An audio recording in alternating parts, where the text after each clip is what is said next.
G'day. So, I'm Troy Hunt, and I thought I'd have a chat to you guys today about data breaches. And the experiences I've had recently with data breaches has largely been around running this service. Has anyone used Have I Been Pwned before? All right, has anyone not used Have I Been Pwned before? All right, excellent, that's good. So, most of you know what it does then. So, Have I Been Pwned is a data breach aggregation service. And the point of this service is that when there are data breaches, they get out there in the wild and they get spread around, I aggregate them and I put them in here, and then you guys can search for it and see where you've been exposed. So, given a lot of you use this before, a lot of you have probably been in data breaches. Has anyone been in the LinkedIn data breach? Yeah? Dropbox data breach? Ashley Madison data breach? It was much more silent than normal. There's always a guy. There's one guy at the back with his hand up. We know it's normally guys because we have the data and we can see empirically just who signed up. One of the interesting things we learned from Ashley Madison is that a bunch of the women in the service are actually bots. We know they're bots because they signed up from IP address 127.0.0.1, so they were there as fake accounts. So we learn really fascinating things when we actually get access to the data behind these services. Now, a lot of what goes on online is related to hacking and hackers, and I thought we should try and sort of establish some baselines around what hackers are and who we're worried about. So I decided to go out on the internet and find what a hacker looks like. So just in case anyone didn't know what they look like, this is hackers. Right. This is the impression that we have, and this is what the media tries to get out there in front of everyone. This is what security companies try to get out there in front of everyone. In reality, it's not really like that. It's quite a little bit different.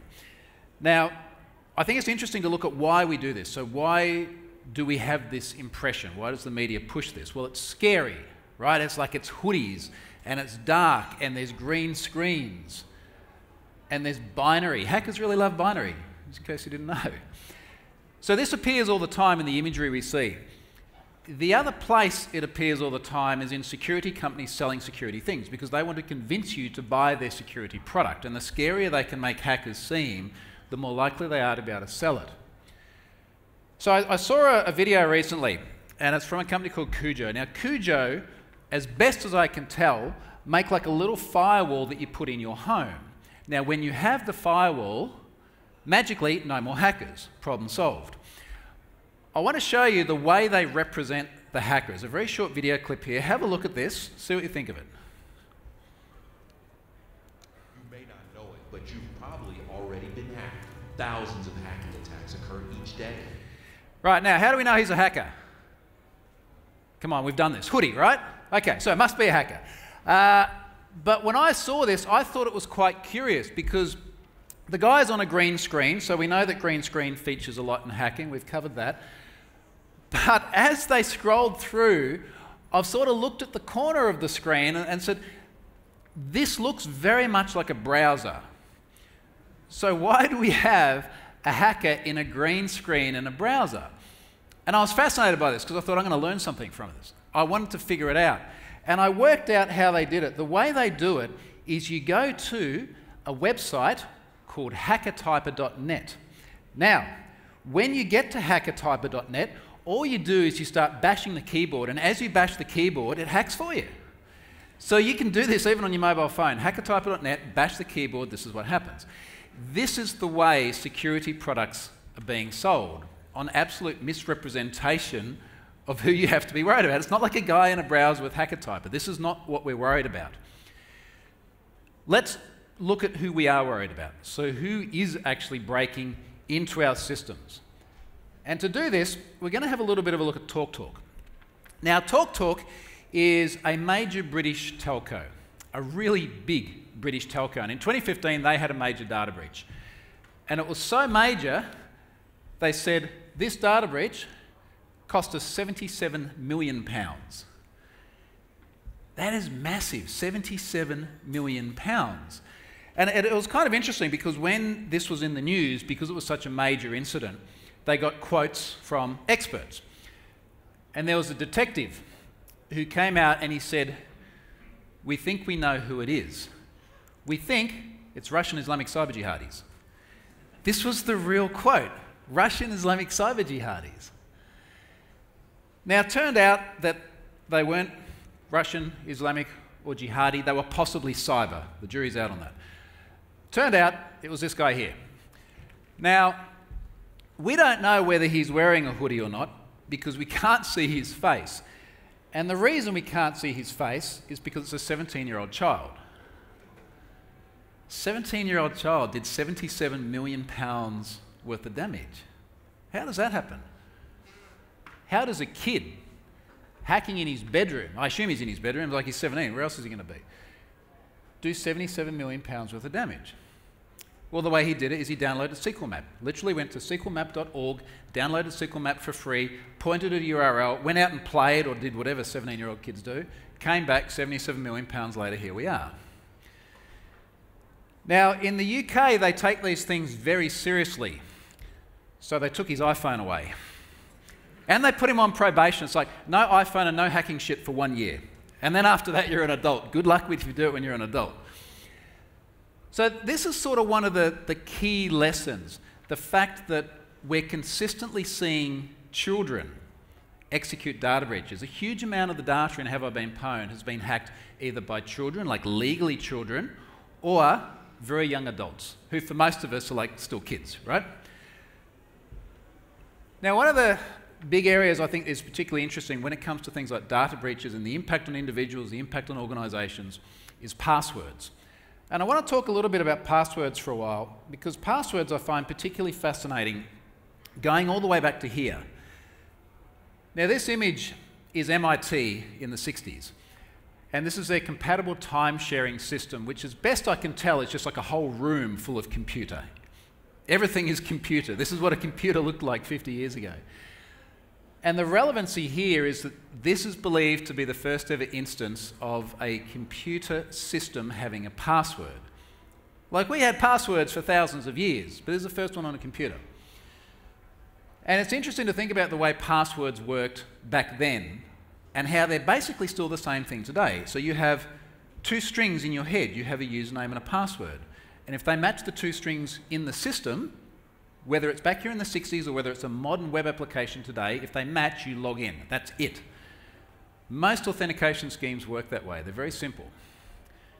But back in the 60s, first of all, you needed physical access to the machine in order to use the password. These were not remotely accessible systems. So you had to be in the room of computer. You had to have sophisticated knowledge, so you have to know how the computer works. I have no idea how that computer works. You had no password reuse because it's the only computer system in the world with a password. And you could use basic passwords because you weren't putting them on Facebook, because we're about 40 years early for Facebook. So it was a very, very simple time. We could get away with a lot of stuff back in the 60s. Now, when we move forward a couple of decades into the 80s, we start getting connected systems, online systems. This is a very early generation remotely accessible service called Prestel. About 90,000 people use Prestel around the world. And there's a little BBC video clip here where this guy shows you how to authenticate to the Prestel computer. So watch how he logs on and see if you can see where the issue is. The Prestel computer is now asking me to enter my own personal password, which I've now done. All right, how's that? Let's like slow-mo it, zoom and enhance, just in case you missed what his password was. Now, there's an interesting social observation here, which is that humans will always find the path of least resistance around technology barriers. And security is often a technology barrier. So this guy's like, I just want to get in and do whatever you did on a remote computer in the 80s, I don't know. I just want to get in there and do that, and there's a password in my way. How do I reduce the barrier to entry? How do I make it easy? So we have passwords which are highly predictable. They're pattern-based. But it's 1980-something. 90,000 people using this system. You had to buy it, put it in your home. It was very specialised gear for the 80s. Now, when we go further forward another 20 years, now we're like into the noughties, right? So we're into an era where we've now got internet, we've got millions of websites, billions of people using them. And we said, well, this is a problem. If we let people use passwords like 1, 2, 3, 4, other people will figure out the password and they'll get into the account. So what we're going to do is create password complexity rules, because password complexity rules force you to have strong passwords. Now there's file footage here. This is real footage from the 80s. This guy Bob. Bob is trying to create an account on a website with password complexity rules, and the website is saying you've got to have a lowercase character, you've got to have an uppercase character, you've got to have a number, you've got to have a non-alphanumeric character, it's got to be at least 8 characters long, and it can't be any one of the last 5 passwords you've used. And Bob is losing his freaking mind because now it is too hard to create passwords. And we've all been here, right? You've gone to a website, you're like, I'm going to make it a nice password, and the website's like, no, you can't do this. So what do people do when they're faced with password complexity rules? They make passwords like this. And this is a good password. Again, not much enthusiasm from the audience, so let's step through this. This is, by mathematical definition, which is what most password strength calculators use, a good password. It's good because it has uppercase, lowercase, number, non-alphanumeric character, and it's also 15 characters long. So from the perspective of you must have a character composition set of rules, this matches that. Happy days. Except you look at it with your human brains and you say, no, this isn't good because I recognise patterns and I recognise character substitution. And it's worse than this as well, because imagine you go back to work tomorrow and you create this password. And most of your systems will probably allow you to create this password. So you're back in the office, you make this password. What happens in 90 days from now? You've got to change it, right? What do you do in 90 days from now? Someone said out of 1. I know you do this too. I've seen your passwords. So this is what we do. And again, remember, this is us as humans trying to circumvent the barrier that's gotten in our way. Now, the beauty of this model is it's highly scalable because you just keep adding 1 to the end. And we've all done this. I certainly did this. Keep going, going. And the beauty of it as well, like take the number that is on the end of your work password right now, you know you have one, divide it by 4, that's how long you've been at the company. Does it work? It does. That's how many years. I got up to about 23 in my last job. And we as humans are going, this is kind of stupid. How do I just get me through to the thing I want to do, which is to actually log on to my computer? Now, we all know internally this is stupid. And fortunately, this is something that's changing. So one of the really interesting things in the industry is we're recognising human behaviour actually plays a really important part in password selection. As a result, we're starting to see guidance from the likes of NIST, who are saying, let's do things differently. So a couple of years ago, they came out and said, verifiers, so for example, a web application, should not impose composition rules for memorized secrets. Stop demanding composition rules. And the reason why is because people do very predictable things. So imagine you go to a website, you want to have a lowercase password. Website says, no, you've got to have at least 1 uppercase. What do? You capitalise the first letter. And then it says, oh, you've got to have a number as well. And you go, oh, okay, I'll put a 1 at the end. And then it says you've got to have a non-alphanumeric character. So you put an exclamation mark after the 1. And we know from data breaches and from the amount of data we have to analyse that this is exactly what people do when you have password composition rules. Now, I'll give you an example of how stupid this gets. So this is Zoho. And Zoho recently revised their password criteria. And they said that there was a lot of deliberation before they came up with these requirements. And I thought, well, this will be interesting. I should see what the result of a lot of deliberation looks like. So I thought I'll go and create a password and I'll see how it works. And I use this password. Now, who thinks it's a good password? Okay, so you're all wrong. They think it's a good password because it's got an uppercase, it's got a lowercase, it's got an @ and I was really clever. You know what I did? I replaced the O with a 0. They've worked this out. Yet you can use this password. Then I thought, all right, let's level it up. Let's go and use a passphrase. So this is a passphrase. 4 random words, non-associated, often generated by like a passphrase generator. Who thinks this is a good password? Okay, more support. the thing is, like, it doesn't matter that it doesn't have an uppercase and doesn't have a number or something like that, because the chances of someone else being able to guess these genuinely random 4 words are very, very small. Someone said to me the other day when I did this talk, they're like, that's just dictionary words. So go away and do the math about how many dictionary words there are, and if it doesn't matter which position they're in, how many permutations are there. It's a very, very big number. However, they said that's bad. See how crazy this is? I can have password with a capital P and an @ and a 0, but I can't have a passphrase. So this is why NIST is saying get rid of composition rules. Now, another body that's come out and said a lot of good stuff, the NCSC in the UK, another government department, they've said, only ask users to change their passwords on indication, suspicion of compromise. Stop mandating rotation, because rotation forces people into habits such as incrementing the number. Now, I'll give you a good example of what happens when people have to keep rotating passwords and they can't remember what it was. They have to take shortcuts to remember it.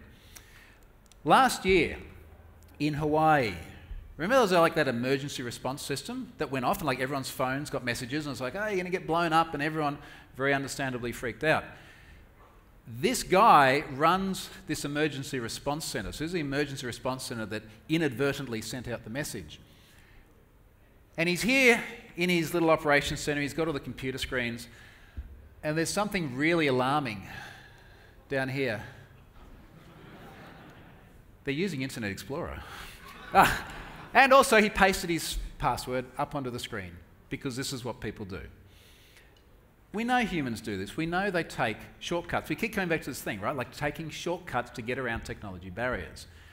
Now, in fairness as well, NIST and the NCSC are not just saying, like, just get rid of stuff that you had before and don't do anything else. They're saying, use transport layer security across everything, encrypt all the connections. They're saying, use user behavioral analytics, use a second factor of authentication. Like, there's a lot of other stuff you can do that's not just about taking things away. It's about recognizing stuff that we just did because we'd always done it versus stuff that actually works. So that's passwords. Something else I find really interesting is IoT. And I am starting to see a lot of IoT data breaches. So in Have I Been Pwned, for example, there is IoT from Cloud Pets. Now, if you don't know what a Cloud Pet is, it's a teddy bear with a Bluetooth device in it and a speaker and a microphone. So it's a listening device you put in your child's bed. What could go wrong, right?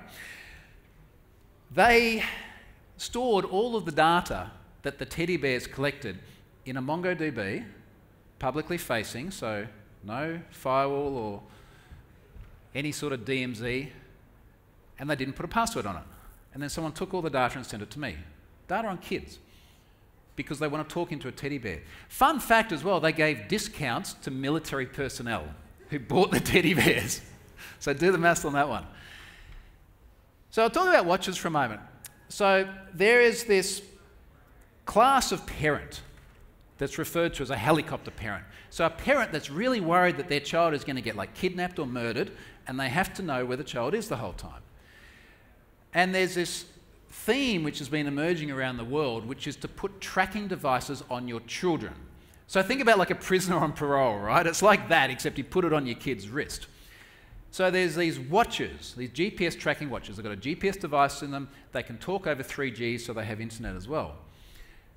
And there's some researchers that have been doing a lot of work with this, finding serious vulnerabilities in them. And a friend of mine, there's a guy called Ken Munro, he works at Pen Test Partners in the UK. They did a bunch of assessment on these watches a couple of years ago, late 2017, and they found they were just terrible. The amount of information they leaked, the vulnerabilities they had, was ridiculous. Earlier this year, he contacted me and said, there's an Australian company called TikTok Track, Australian owned and operated company. We think that they're going to have serious vulnerabilities. Could you go and buy one and we'll test it? And I went, all right, this will be interesting. I think I know what's going to happen here. So I went over to their website, and when I got to their website, I knew everything would be okay because they had a padlock. It's not what it means, just in case anyone's wondering. And then I was reading the text on the screen here, and I was looking at the second paragraph. We take the security of your data seriously. And normally when I see that sentence, it's in a data breach notification. It's a company who says, Hey, we take your data seriously. By the way, we kind of lost... Actually, we didn't lose it. Let's just say there's a lot of backups out there now. So, when I saw that, I just didn't like have a lot of confidence. And then the bit about securely hosted in Brisbane, Queensland. So this is a city, it's about an hour away from me. I was like, well, that's nice, but it really doesn't have anything to do with security. And what we learned as we pulled this thing apart is that it's an Australian company selling it, and they do host it in Brisbane, Queensland, but all the development's done in Sri Lanka. No problems with that, but it's not exactly Australia, so this is a little bit of misdirection. And the watch is made in China. No problems with that. I've got a Chinese watch as well. It's just got an Apple logo on it. So, obviously they were trying to make people very confident in the security and the privacy of their data. And when I started looking at this, I thought, oh, this is probably not going to be very good. I think as a parent, you'd be crazy to buy one of these and put it on your kid. So I bought one and I put it on my kid. And this is my daughter. This is Elle. And Elle's 6 years old, and you see she's got the watch on here. You'll see the watch also says Gator. So Gator is the Chinese company that makes the watch. And what happens then is you get different organisations who effectively like white label the service around it. So they buy the physical watch and then they build the mobile app and they build the APIs. So you've got a company buying watches as cheaply as possible. So this sells for, if we put it in, say, US dollars, about 150 US dollars. So the watches are very cheap. They're building the software as cheaply as they can, outsourcing it to low-cost markets, hosting it in Australia, but as you'll see, that really didn't help them in a moment. And then they're trying to promote them to parents who are worried about their kids being kidnapped and murdered. So we put the watch on Elle, and we started having a look at the traffic that the watch sends. And one of the first things we found was that there's an API here to retrieve a family. Now this API makes a GET request to the path you see on the second line there, and it passes a family identifier. Now because Ken can count, Ken can hack. So he changed the family identifier to another number and he got another family. And that was it. Like, job done. It wasn't entirely that bad. There was an authentication process, and the authentication process went like this. It said, are you authenticated? Yes, okay, go for it. You can pull back any family you want. So you did actually have to pass an auth token, but then the authorization didn't make sure that you only got your own family. So what he'd do is he'd just increment this number and it's job done. It was quite funny as well, actually. One of the things that happened afterwards, like it all went public, it got a lot of news, and a journalist asked the CEO of the company, she said, we're trying to understand the impact on Aussie families. Can you tell us how many watches you've sold? And she said, no, we can't tell you that. That's commercial in confidence information. And I'm looking at it going, I reckon I know how many you've sold. It's like, it's literally there in a number. Like, if you don't want to disclose that, don't just use integers as your identifiers. All right, so you could get a family. Now, when you get a family, you get a response like this. And that response has personally identifiable information. And of course, because the identifier is an integer, and you can just keep adding one, you could, in theory, we didn't do this, but you could, in theory, pull back every family. There are other APIs as well. So there is an API to get a child with a post request. That may upset some people here, but that's what they did. And you pass a family ID. And again, no authorization that you're actually requesting the correct family. There's another API that lets you relocate a child. So you can choose where you want to put the child. And then the parent looking at the mobile app sees the location that you, as the hacker, chooses, not the location the child really is. And I thought this was kind of weird as well, because I started thinking about it and I was like, if I was a kidnapper, because this is what we're worried about, right? Helicopter parents are worried about kidnappers. And I wanted to kidnap the child, and I saw like a massive GPS tracking watch on the kid, I'd take the watch off. That's what I'd do. And then I was like, I've got to stop thinking about all these dark things. So I went back to actually playing with the watch itself, and I decided to send Elle back to tennis. So she's on holidays here, she's at tennis camp, she goes to the tennis club, and I pull up the mobile app, I'm at home now, and I can see that she's at tennis. And for me, as my helicopter parent, I know that she hasn't been kidnapped or murdered. All right, I know she hasn't been kidnapped. I don't know about the murdered bit. This is how crazy the whole thing is. And then Ken, because he can control the API, decides to dump her in the ocean. And for me, again, as a helicopter parent, as far as I'm concerned, she's now drowning because someone else has control of the API. And then it got even worse, because one of the other things that these watches do, because they have 3G cards in them, is they can operate as a telephone. Except it would be really weird if anyone could call your child. So you must set a parent, and only the parent can call the child.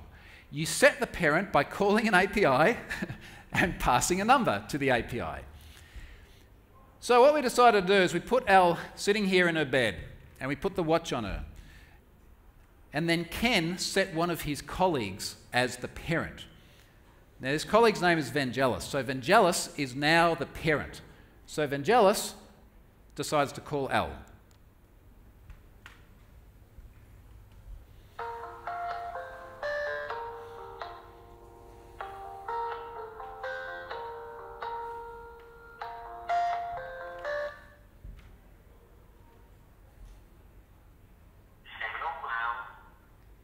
Hi, who are you? I am Vangelis from the other parts of the world. I was like, holy shit, that's scary. Like, I was there, obviously, filming it, but every time I watch it, I was like, wow, that's, as a parent, like, would you want that on your child? They even had a padlock on their website. How does this happen? So that was the problem with TikTok Track, and this is the problem consistently with this class of device, because they get rushed out very quickly to market. They're built by people that really have no background in technology, let alone InfoSec. And then they're bought by parents who are scared of something happening to their child. One of the big problems we had when we disclosed this is getting the organisation to understand what the problem was and why they were responsible and Ken and I weren't the bad guys. The company thought that we were just trying to make a name for ourselves. Now, to be clear, Ken is a very reputable guy. He's done TED Talks. I've testified at Congress. If you Google us, we have names. They're nice names. It wasn't us trying to make names for ourselves. So one of the problems that we keep coming up with in the industry is how do we do disclosure in a way which is honest and transparent and fair and not look like the bad guy to the other person. Disclosing to organisations is really, really hard. And I thought I'd give you a really good example of this with a physical device. Now this is a biometric padlock, and there's a guy called the lock-picking lawyer who does physical penetration tests on padlocks. He's got a YouTube channel. It's fascinating because he tries to just break these big locks. So anyway, he's got this lock and it reads your fingerprint in order to unlock it. And he discovers that there's a screw on the side of the padlock. And like, he takes out his screwdriver, he undoes the screw, and exactly what you're all thinking happens, right? Like, the lock just opens. But he's a responsible guy. So he goes, okay, I'm going to do responsible disclosure, coordinated disclosure. I'm going to call up the organisation. In fact, he sent them an email. So I'm going to send them an email. I'm going to explain what happens. You know, I took out my screwdriver, undid the lock, the thing came apart. And the organisation responded in a way that just perfectly illustrates the problem we're having with all sorts of disclosure, whether they be physical padlocks or data breaches. Organisation came back and said, the lock is invincible to people who do not have a screwdriver. And this is perfectly illustrative of the problem we're having today. Thank you very much.